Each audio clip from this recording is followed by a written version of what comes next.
Hello there. In today's episode, I made a mistake and I did not plug in the lapel mic. So there's a technical term for this. It's an industry standard.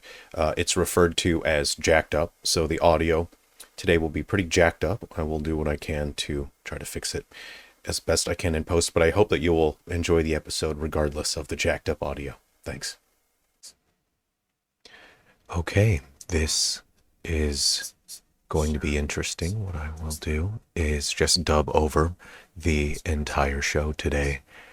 Turned out the audio was not salvageable, and so I'll be your host this evening as we make our way through today's wonderful assortment of Digivolutions. Now, I don't exactly remember what I said during the episode pertaining to each particular Digimon, so I'm just going to dub over it the best that I can. Now, I did not really want to get rid of my SaviorHuckmon. I really like the design. I think he's fantastic. So I had some reservations about digivolving him into a different form. I wanted to keep him, but then I decided it's best to improve as a person and to learn how to move forward, and sometimes you just need to leave the past in the past. And so I decided I would digivolve SaviorHuckmon into a new form, and if I wanted, I could get another SaviorHuckmon later on. But what a fantastic design. I really do enjoy that character design. Really great. And this is something that really impressed me. I really like this. Now, what I really enjoy about the Huckmon line is that it's very it leans into the mecha side of designs, and I'm a huge fan of mecha. Basically, if something has mecha in it, I'm going to probably enjoy it. I really like the shields, the sort of bucklers that we see on Jesmon's forearms here. They have blades that protrude from them, and there are fins along the top that evoke a sense of an airplane, the tail fin on an airplane. So this character visually shows us that he's fast, most likely able to travel through the air, along with the flowing of the cape. There's a number of visual elements on this design that just remind us visually of an airplane or a rocket of some kind. The angularity of the character makes it look quite strong. I do really like the segmented visual elements on the tail. Almost looks like something you would see on an insect of some kind. We can see that we still have the goggles on the cape. It is a returning visual element. The shoulders certainly give off a sense of strength with the spikes that are actually more fins, as they are quite flat. So they're more fins that sort of look like spikes. I'm not entirely sure what the blue visual elements are on the bottom of the pauldrons there. I do quite like this sort of skeleton rib cage look to his torso area. Really fantastic.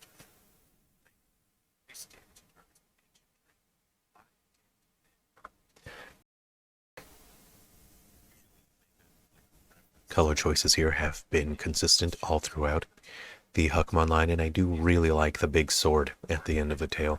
What a fantastic design. To me, it looks quite modern. It is quite detailed dense, and the details of the form are quite small. So to me, it tells me it's more of a modern design. Now, this is my Ex-Tyranomon. He is a staple on my team. I do have a second Ex-Tyranomon that is currently training in the farm, ready to digivolve. Let's go ahead and take a look at WarGreymon, and let's see what WarGreymon digivolves to. And we have MetalGarurumon. Now, it took me a moment to remember this design, but I am familiar with the character itself from the Digimon Adventure anime from the 90s. I was familiar with this character, and I do really like the balance of the metal components with the organic parts of the character. This is quite an understated, simpler design, but it still feels quite strong. It is very coherent and clear in what it is visually communicating. And This design to me is very indicative of a late 90s, early 2000s design. The design philosophy here uses quite round shapes. There is a friendlier look to this character. If we take a look at his hindquarters, his joints, they're all quite round, and the individual visual elements are quite big, so it is easy to identify the individual parts of the character. I do like the use of red as an accent. You can see it used on his haunches there on the back. The red is used on his nose and his claws, and it just brings the design together in a very coherent way by reusing visual elements and colors throughout the design. It builds a sense of cohesion. It makes the character feel more consistent across its visual elements, and it lets us know that there is consideration when it comes to the distribution of the colors here, and it just makes it an overall stronger composition. Really fantastic wings. We don't see wings like that on many characters, so let's go ahead and take a look at who we can digivolve next.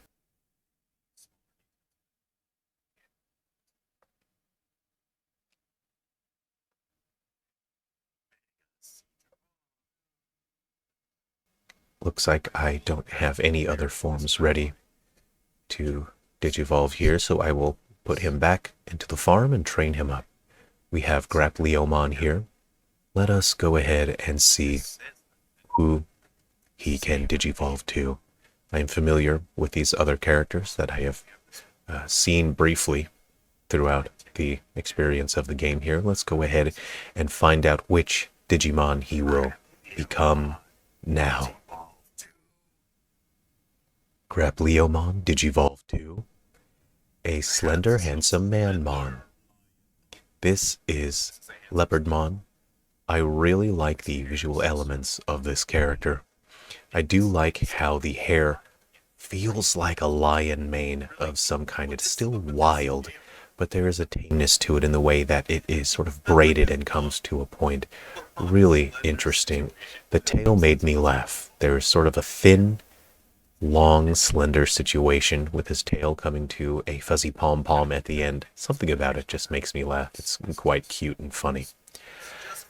I do really like the understated color palette of this character, and it is quite uncommon to see a color palette like this in the Digimon franchise. What we have is a sort of dark brown paired with a white. So the primary color is brown, a dark brown, which is quite rare. And the white isn't exactly a white. It's more of like an autumn sunrise streaming in through the window of your grandparents' house, the light being ever so tinted by the yellow golden curtains that your grandmother sewn herself, and the light lands on the white wall at the other end of the room. The smell of coffee and apple pie wakes you up. Your grandfather tells you it's ready to start work on the barn, but you want to have your coffee first, and that light that you see coming through the window, that's the kind of color we see here on his armor. So I will call that an autumn sunrise white, and that paired with the brown is such a calming, interesting color scheme for this character. I really appreciate the reserved use of blue, and anything blue here is used to depict angularity and strength. You see the spikes on his forearms, which assuredly he must be careful not to jab himself in the torso. We have blue used for his visor area, which comes to an end with spikes. And the red is a flowing, elegant depiction of the sash here, and that has a softer, more organic look. It has diagonal presence, so both vertical and horizontal. Really fantastic use of colors here. And the wings I really like. They are fascinating. They're not actually attached to his body. Normally wings would be depicted coming out of the scapula on the back, but here they are actually attached to his pauldrons, and it looks like they are not actually attached, yet they are animated, so it tells us they are a part of his body. It is an absolutely fascinating way to depict wings on this character, something I really appreciate. So this is a design that I feel is understated. It's not detailed and it's not overly complicated, but it's so interesting. I really like the upper part of his boots look like little lion or little leopard paws, and I think that's just a fantastic detail. We have a number of Scorpiomon ready here. I think I will have one of them turn into Vulcanusmon, and the other I will have turn into whatever new Digimon this is, and I'm not entirely sure what this will be, so we will find out henceforth post-haste. And this is something that really made me laugh. I got vibes of Digimon from this design, but what really made me laugh here were these kissable lips. If we have a look at this Digimon here, it sort of evokes a sense of a pufferfish with spikes protruding all throughout its body. On its eye holes, on its metal mask, we have the shape of spikes, but to me they look like eyelashes. And so that makes this Digimon look very kissable with its kissable lips, and it looks like it's ready to go in for a smooch. Something I just noticed are the 3 top spikes on this character actually are a darker gray than the rest of the mask. And I think that is to pair with the knuckle dusters. The knuckle dusters have a darker color as well. I like seeing that Mega Digimon can be small and silly and somewhat cute, and not every Mega Digimon has to be a slender, handsome, tall man. They can be funny designs as well. Let's go ahead and take a look and see what we have next. Now, I have this Mammothmon. He can turn into Vikemon, who is a BDSM mon. He has a leather harness. Interesting design choice. Feels like he should be in Final Fantasy X. I will save this Mammothmon so I can turn him into a Skull Mammothmon. I would eventually like to have a full team of Skull Digimon. I will call them my Bone Boys, and I will traverse the digital world with my team of Bone Boys boning it up. And I'm not sure that's a phrase I wanted to say. I think it just came out, but I don't think that sounds quite right. Let's go ahead and find out who GarbageMon will digivolve to. And it looks like we have digivolved to MetalEtemon. What really makes me laugh about the Etemon designs is that the 3D modelers made sure that we can see this character's bulge. This character has a bulge. There is no doubt about it. I'm not entirely sure what the thought process is behind that, but he certainly has one, and we certainly can see it. I am unable to read Japanese. A friend of mine can read Japanese, so he would probably be able to read the text on MetalEtemon's chest.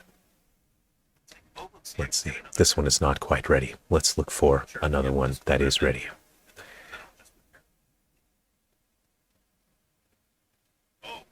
We have MetalGarurumon, and I am not sure which choice to pick, and this situation is called a Sophie's choice. I just was having so much difficulty picking which one to digivolve to.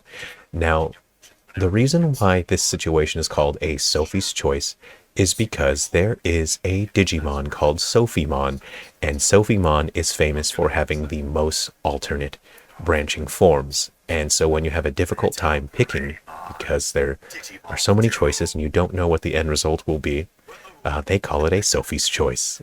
And that is where that phrase comes from. You can take that to the bank. This, I think, is such a neat design. What I really like about Gaomon are these wonderful, fantastic swords that make no sense whatsoever. When it comes to fantasy swords, I do not want them to make sense. The less sense that a fantasy sword makes, the better it is, the more I will like that sword. The way that swords work is that they don't cut by making contact or pushing on to a mass. Swords and blades cut by sliding along a mass. The blades are not perfectly smooth. They are actually, well, they have imperfections along the blade, and it is by sliding along a mass that it is able to cut. Something like a katana, which is slightly curved, goes along with the sweeping arc movement that your joints make as you swing a blade. It allows it to stay in contact with a mass while sliding along that mass and cutting it. So having a rounded blade at that particular angle for katana is ideal for a blade. The shape of this blade is the opposite of whatever makes sense. It does not help you maintain contact with the target over an extended period while you are swinging so that you may cut the mass. And you see the fish hook at the end will assuredly put your eyeball at risk of being put out. You can certainly hook onto your own shoulder. So this blade makes no sense whatsoever, and I like it. I don't want my fantasy blades to make sense. It's a fantasy world, and I want these swords to be ridiculous and cool. And these blades are ridiculous and cool. So they've done a fantastic job here. I really like the Shuhakusho pants. They remind me of Bleach for a second. I thought I was going to get a Bleach character as it was digivolving. We can see that the Shuhakusho pant legs underneath the sort of samurai armor here. And I like the hair spikes coming out the back. Really great. This is Duramon. I really like the design, and I suppose we shall digivolve Duramon to WarGreymon. This is one of the Digimon that I am familiar with. He is from the 1990s adventure anime, and you can see that crest of courage on his back. It seems to match my crest of courage. This is such a fascinating case. Something that Digimon can do that I've not seen other franchises do quite so well is use tangential colors in their color palettes. You see one of the primary colors, especially for the entire Greymon line, but WarGreymon here, his body is orange. I was taken aback by how jacked his legs were. You can see the vascularity of his legs, the veins popping out. Assuredly, he had just come from a day at the gym based on how muscular and vascular his legs are. He does look a little bit dehydrated.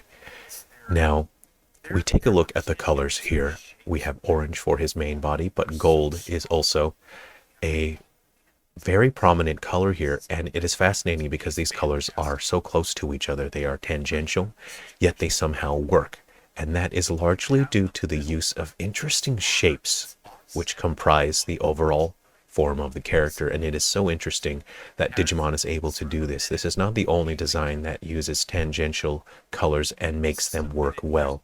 I really like the internal logic of these sort of ropes that look like they hold the armor in place.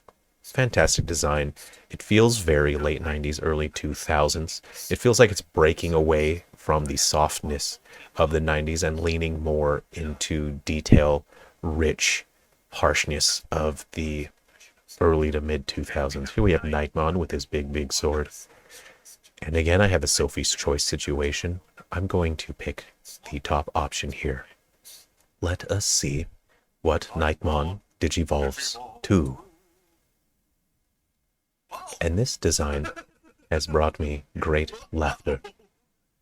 If we behold the character's weapon, this is a golden buster sword. Cloud Strife is one of my favorite video game characters, and so any character that has a buster sword will appeal to me in some way. This design brings me great laughter because it looks like this character messed up while digivolving. It looks like the humanoid part of the character should be at the front, but he made a mistake while digivolving, and now he has a bone horse in the front. This design is wild and fantastic, and I enjoy it very much. The weirdness of these designs really appeals to me. In the coming days, I would like to discuss Skylanders and the various designs of those characters. I think they are done really fantastically well.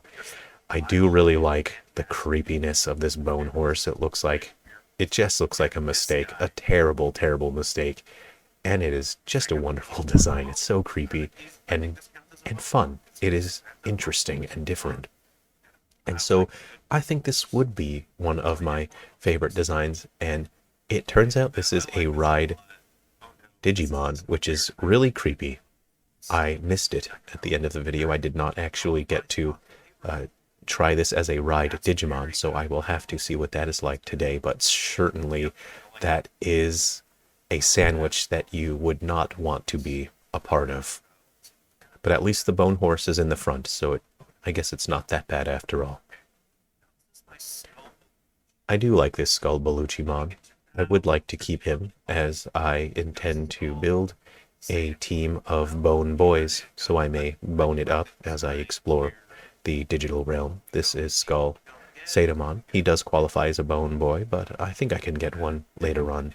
Let's go ahead and find out who Scorpiomon digivolves to. Here we go.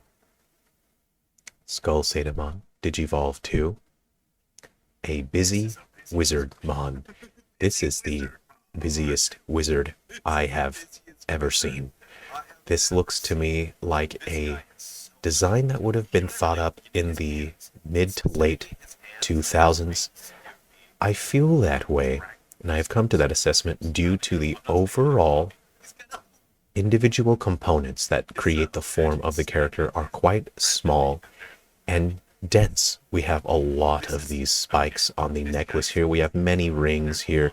We have interesting detailed textures and trim on the coat. This feels like a detail dense design, especially on the weapon here.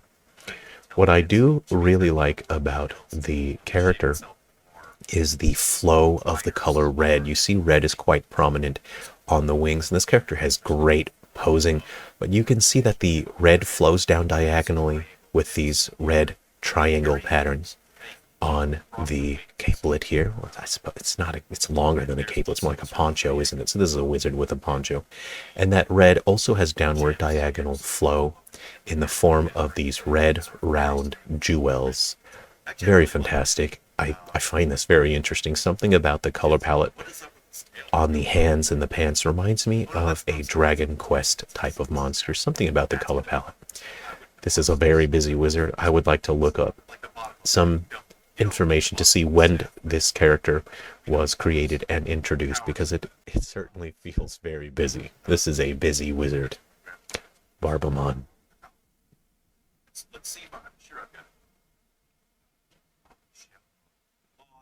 This is my OmniShoutmon. I do like this Digimon. I wasn't sure if I wanted to digivolve him or another one. I just had a hard time picking which Digimon I should digivolve next. I was looking for a dinosaur. This was a real Sophie's choice for me here. I had so many options. I wasn't sure what I was going to get. I just wanted to find some kind of cool dino. Perhaps I'm still chasing the high of having discovered Gundramon. I don't know if anything will ever compare with the thrill and exhilaration of Gundramon. Here I've settled on digivolving this fun fellow here, and he turned into a design that I quite like. This is such an understated design. Very simple color palettes, simple shapes, but they all come together in such a coherent way. There's a lot of visual flow with this character, some rigidity, but it makes him feel powerful, and it just comes to show that you don't need a high density of detail. You don't need a ton of small details to make a character look strong. You don't need to make a character visually busy to make them look strong. What I like about the character is sort of the creepiness of the weapons. They're part of his body. They aren't exactly attached by holding. They're part of his body. So let's go ahead and just run around and take a look at some of our characters. I tried to activate Ride, but handsome tall man came and he actually picked me up instead, so I missed out on seeing what it was like to ride on my creepy bone horsemon. Here I am encountering an enemy. Let's go ahead and take a look at what some of these attacks look like. It appears as though I've been poisoned. I shall use Extinction Wave. A nice simple slash. I would have expected an extinction level event to look a bit more intense than that. I have Judgment of the Blade here. Any kind of Omni-slash type attack I really enjoy. The character moves so fast, he leaves behind a trail. Performs a big slash, splitting the screen in twain. I enjoy these kinds of animations. Fantastic. Vorpal Blade sounds like something out of Lord of the Rings. Let's go ahead and see what Vorpal Blade does. This is my Bone Horsemon. Oh, he does his big Buster Sword slash. Really fantastic. Again, splitting the screen in twain. Here I am quite shocked to see that Leopardmon has transformed. He has changed form and has become, well, I suppose he's supposed to be a leopard, but he does look more like a lion with his mane. I found that very exciting. I was terribly, terribly delighted to see that Leopardmon has a leopard mode. I will call it a leopard for the sake of this character being Leopardmon, but it does look like a lion with the mane. I hope you've enjoyed today's show. I appreciate you being here. Thank you very much for spending some time with me. I'm going to share with you some of my games that I'm working on now. Let's go ahead first and take a look at Goo Buddies.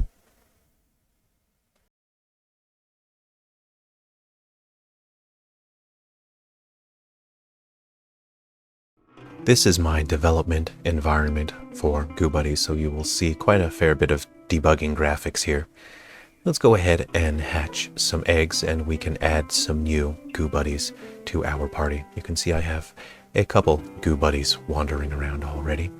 There are blank eggs of different shapes. The shape of the egg will affect the stat growth of that Goo Buddy, and it picks up elements and attributes from the environment.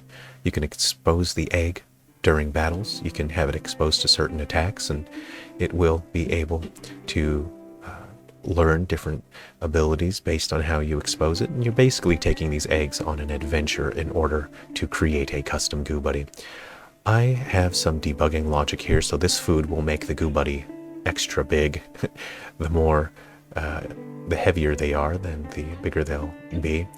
And you can shake your Goo Buddy to force it to evolve faster. Right now, the effect is exaggerated as I'm just testing development. Normally, you wouldn't need to do more than shake the Goo Buddy once to make it evolve to the next form. Here I've implemented the different animations for the interactions, so all those have been done over the past week. You can spin your Goo Buddy. Different Goo Buddies like different types of interactions, and they all will help you raise your Goo Buddy in some way. You can see that performing interactions and feeding your Goo Buddy and training all contribute to helping that Goo Buddy evolve to its next form. Some Goo Buddies prefer talking. You should milk your Goo Buddies. Goo Buddies give out slime, and you can sell slime to NPCs in the game that are making requests for certain types of slime. You can see there every Goo Buddy gives out slime of its particular element, so you collect those and you can sell them. This is how you earn in-game currency. There we go. We've collected the slime from that Goo Buddy. Let's go ahead and take a look at some work that I have done on the battle system. Again, there's a lot of unfinished debugging visuals here. Let's just pick one of these missions.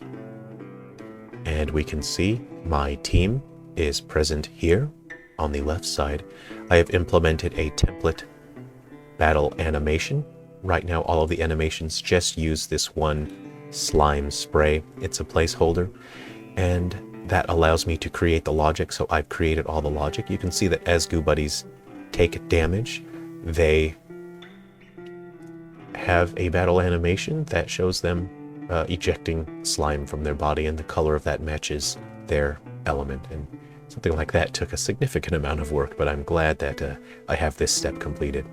Let's go ahead and take a look at another project I'm working on now. This one I actually will have finished very soon. I will be sharing this via homebrew for free on legacy consoles, and it will be available on Steam and Switch. And if people want me to bring it to other platforms, I will look into that.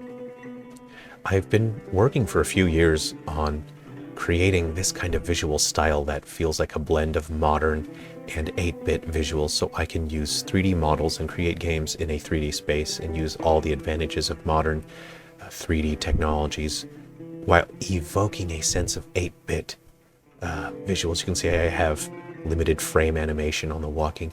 In this particular game, the hero of destiny gets killed by the final boss, and the only characters that are left are the NPCs in the town. So these NPCs that don't have special abilities all have to band together. So you basically get to pick how you play the game. You have to recruit a bunch of NPCs that don't do anything special, and you all have to just try and defeat the final boss through sheer force of numbers, and I think that's going to be very fun. So it was difficult to try to make these characters, to keep them looking like NPCs and stop them from looking like main characters. Thanks very much for spending some time with me. Take care of yourself and be well.